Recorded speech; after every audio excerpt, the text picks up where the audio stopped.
Exercise Surya Kiran. The 18th edition of Exercise Surya Kiran, a joint military exercise between India and Nepal, is set to take place in Saljhandi, Nepal from 31st December 2024 to 13th January 2025. Over 300 Indian Army personnel have departed for Nepal to participate in the exercise. The exercise aims to enhance interoperability, share best practices and foster stronger bonds between the two armies. Objective of the exercise. The main objectives of exercise Surya Kiran include enhancing interoperability, focusing on jungle warfare and counter-terrorism operations in mountainous regions, humanitarian assistance and disaster relief. Conducting operations under the United Nations Charter, the exercise strengthens the cooperation between the two armies, showcasing their commitment to mutual defense collaboration. Significance of the exercise. The exercise highlights the strong friendship and cultural ties between India and Nepal. It provides a platform for fruitful engagement and collaboration between the Indian Army and Nepali Army, strengthening defense cooperation. Recent bilateral engagements. Earlier in December 2024, Chief of the Army Staff of the Nepali Army visited India for a 3-day trip to discuss deepening military cooperation. The visit led to the transfer of military equipment such as a target practice drone and medical equipment for Nepali Army field hospitals. General Sigdal was conferred with the honorary generalship of the Indian Army and visited Indian defense industries like Tata Aerospace and Defense Limited and Bharat Forge. Now it's time for the practice question. Which country's army participated in exercise Surya Kiran alongside India? Sri Lanka, Nepal, Bangladesh or Bhutan? Send us the answer in the comments.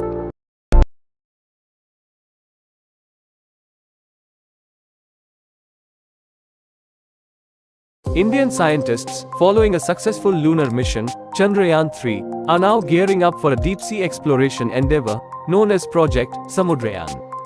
Their mission involves sending 3 individuals 6,000 meters underwater in an indigenously developed submersible to search for valuable metals and minerals. The submersible, named Matsya 6,000 feet, has been in the making for nearly 2 years and is scheduled to undergo its first sea trials in the Bay of Bengal in early 2024. This project gained added importance after the Titan submersible imploded while taking tourists to explore the Titanic wreckage in the North Atlantic Ocean in June 2023. As a result, scientists are meticulously scrutinizing Matsya 6000's design.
We begin tonight at 6 with breaking news out of Georgia. Jimmy Carter, our nation's 39th president, has died at the age of 100.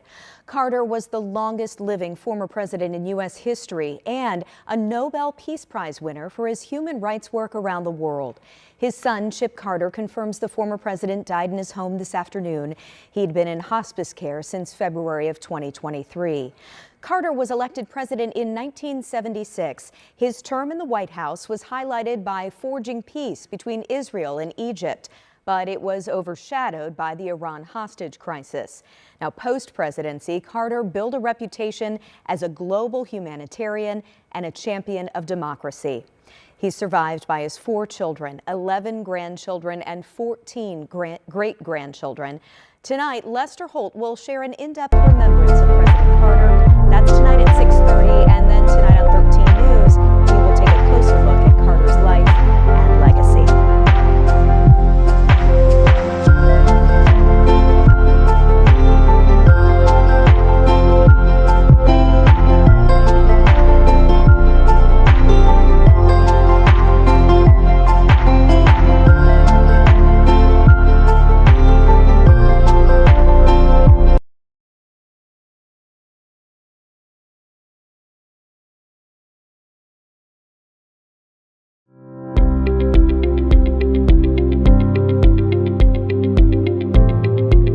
United nations world population prospects 2022 report ప్రకారం ప్రపంచ జనాభా 800 కోట్లకు చేరుకుంది. Philippines రాజధాని మనీలాలో ఒక పాప జననంతో ప్రపంచ జనాభా 800 కోట్లకు చేరుకున్నట్లు ఐక్యరాజ్య సమితి మంగళవారం ప్రకటించింది. ప్రపంచ జనాభా 700 కోట్ల నుంచి 800 కోట్లకు చేరడానికి కేవలం 12 సంవత్సరాలు మాత్రమే పట్టింది. 2011లో 700 కోట్లుగా ఉన్న ప్రపంచ జనాభా 12 ఏళ్ల తర్వాత 2022లో 800 కోట్ల మార్కును చేరుకుంది. ఈ జనాభా పెరుగుదలలో భారత్ ముఖ్య పాత్ర పోషించింది. లో పర్ క్యాపిటా ఇన్కమ్ ఉన్న దేశాలలో జనాభా పెరుగుదల ఎక్కువగా ఉందని ఒక అధ్యయనంలో తెలుస్తోంది. ఇప్పటి వరకు ప్రపంచంలోనే అత్యధిక జనాభా ఉన్న దేశంగా చైనా, ఆ తర్వాత స్థానంలో భారత్ ఉన్న విషయం తెలిసిందే. అయితే త్వరలో ఈ 2 అగ్రస్థానాలు తారుమారవ్వనున్నాయి. అత్యధిక జనాభా ఉన్న దేశంగా 2023లో భారత్ అవతరించబోతోందని అంచనా. ఇక బ్లూంబర్గ్ రిపోర్ట్ ప్రకారం తాజాగా జనాభా లెక్కల్లో సగం మంది కేవలం Bharat, China, USA, Pakistan, Nigeria, Brazil, Indonesia నుండి ఉన్నట్లు తెలుస్తోంది. ఈ 8 బిలియన్ మార్క్ను ఐక్యరాజ్య సమితి హిస్టారిక్ మైల్ స్టోన్ ఫర్ హ్యూమానిటీగా పరిగణిస్తోంది.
आईपीएस वितुल कुमार होंगे सीआरपीएफ के नए डीजी।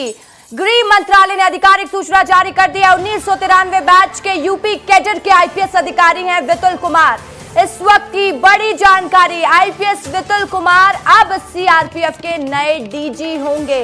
ये जानकारी गृह मंत्रालय की तरफ से आधिकारिक सूचना के माध्यम से मिल रही है। 1993 बैच के यूपी कैडर के आईपीएस अधिकारी हैं वितुल कुमार, जो कि अब सीआरपीएफ के नए डीजी बनाए गए हैं।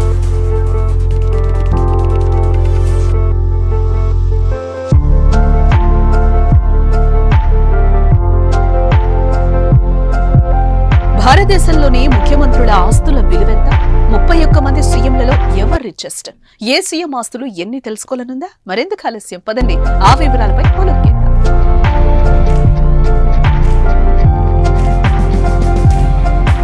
దేశంలోని ముఖ్యమంత్రుల ఆస్తులపై అసోసియేషన్ ఫర్ డెమోక్రటిక్ రిఫార్మ్స్ ఓ నివేదికను విడుదల చేసింది.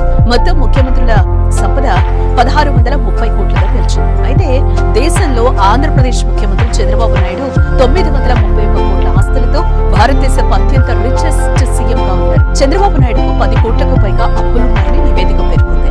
అరుణాచల్ ప్రదేశ్ ముఖ్యమంత్రి పెమా ఖండు నికర విలువ 332 కోట్లతో రెండవ అత్యంత సంపన్న ముఖ్యమంత్రిగా ఉన్నారు. సంపన్నులైన ముఖ్యమంత్రుల జాబితాలో తెలంగాణ సీఎం రేవంత్ రెడ్డి 7వ స్థానంలో నిలిచారు. ఏడీఆర్ నివేదిక ప్రకారం రేవంత్ ఆస్తుల విలువ 30.04 కోట్లుగా తెలిసిందే.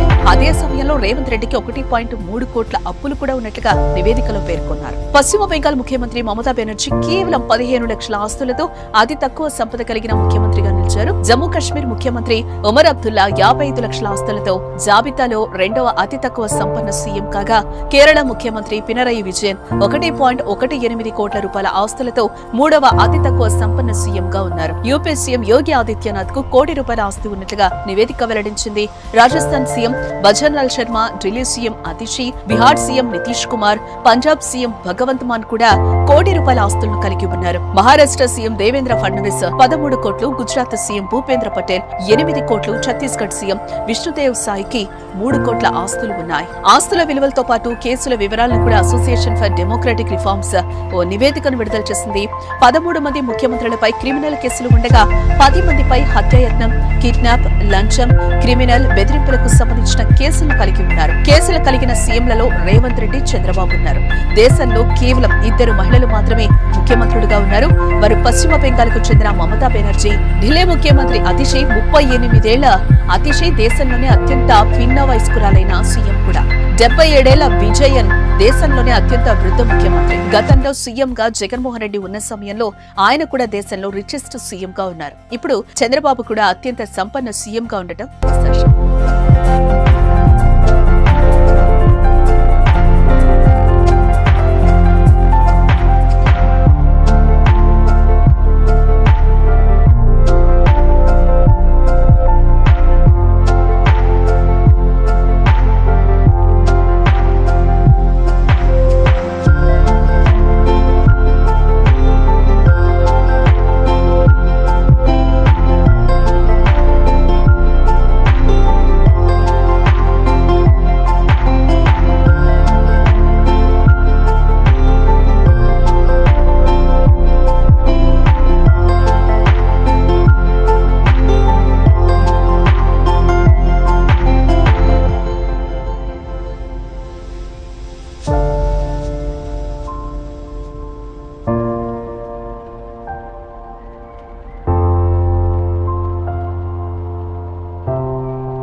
After a year when politics had people very divided, can you guess which word was searched the most in the dictionary? Editors at Merriam-Webster's online dictionary actually keep track of which words are being looked up. The actual definition of this year's word is, quote, division into two sharply distinct opposites. If you guessed polarization, you're right. Polarization, it means division, but it's a very specific kind of division. I mean, the word division just means split, so that could be divided very closely. There are other words like tribalism, which means that people have sort of pre-existing ideas and ideals. But polarization really means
భారత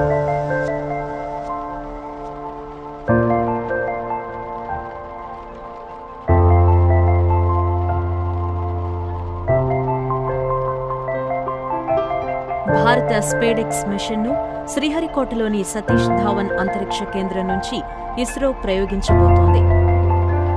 ఈ SpaDeX mission విజయవంతమైతే America, Russia, China సరసన భారత్ నిలుస్తుంది. ఇంతకీ ఏంటి mission ప్రత్యేకతలేంటి? స్పేడెక్స్ అంటే space docking experiment. Spacecraft ను డాకింగ్, అన్డాకింగ్ చేసేందుకు అవసరమైన టెక్నాలజీ అభివృద్ధి, ప్రదర్శన స్పేడెక్స్ మిషన్ ప్రధాన లక్ష్యాలు.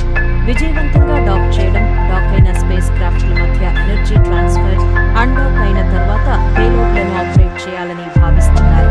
ఇక్కడ డాకింగ్ అంటే ఒక స్పేస్ క్రాఫ్ట్ ను మరో స్పేస్ క్రాఫ్ట్ తో అనుసంధానం చేయడం. అన్డాకింగ్ అంటే అనుసంధానమై ఉన్న రెండు స్పేస్ క్రాఫ్ట్లను వేరు చేయడం. స్పేడెక్స్ మిషన్ లో రెండు చిన్న సైజ్ స్పేస్ క్రాఫ్ట్లు ఉంటాయి. ఒకటి చేసర్ SDX-01, మరోటి టార్గెట్ SDX-02 శాటిలైట్స్. ఒక్కోటి సుమారు 220 కిలోల బరువుండే ఈ శాటిలైట్స్ గంటకు 28,800 కిలోమీటర్ల వేగంతో భూమి నుంచి 470 కిలోమీటర్ల ఎత్తులో తిరుగుతూ ఉంటాయి. వీటి వేగాన్ని క్రమంగా తగ్గిస్తూ డాక్ చేయనుంది ఇస్రో. ఇది సవాల్తో కూడుకున్న పని. భారత అంతరిక్ష పరిశోధనలకు ఈ టెక్నాలజీ చాలా కీలకం. భారత అంతరిక్ష కేంద్ర నిర్మాణం, నిర్వహణ, భారత వ్యోమగాములను చంద్రుడిపైకి పంపే ప్రణాళికలకు ఈ టెక్నాలజీ కీలకమవుతుంది. ఒక సాధారణ మిషన్ను పూర్తి చేయడం కోసం ఎక్కువ రాకెట్లను ప్రయోగించాల్సి వచ్చినప్పుడు ఇన్ స్పేస్ డాకింగ్ టెక్నాలజీ అవసరమవుతుంది. అంతరిక్షంలో డాకింగ్ చేయడం చాలా క్లిష్టమైన పని. స్పేడెక్స్ మిషన్ విజయవంతమైతే ప్రపంచంలో ఈ టెక్నాలజీ ఉన్న 4వ దేశంగా భారత్ అవతరించనుంది. ఇప్పటి వరకు అమెరికా, రష్యా, చైనా మాత్రమే ఈ విషయంలో ముందంజలో ఉన్నాయి. చంద్రయాన్ 4, గగన్యాన్ మిషన్, భారత అంతరిక్ష కేంద్రం వంటి దీర్ఘకాలిక లక్ష్యాల సాధనలో ఈ డాకింగ్ టెక్నాలజీ కీలకమని కేంద్ర సైన్స్ అండ్ టెక్నాలజీ సహాయ మంత్రి డాక్టర్ జితేంద్ర సింగ్ అన్నారు.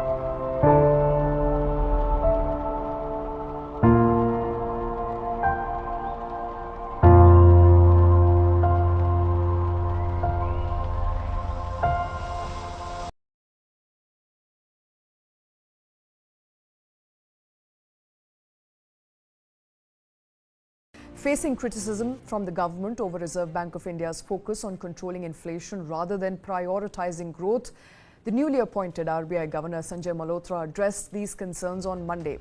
In his foreword to the Financial Stability Report, Malhotra expressed optimism about India's economy, forecasting an improvement in 2025 driven by high consumer and business confidence. He emphasized that the RBI's focus will remain on maintaining financial stability. The Indian economy is expected to accelerate in the second half of the current financial year. Malhotra also highlighted a positive investment outlook with corporates entering 2025 in a strong financial position.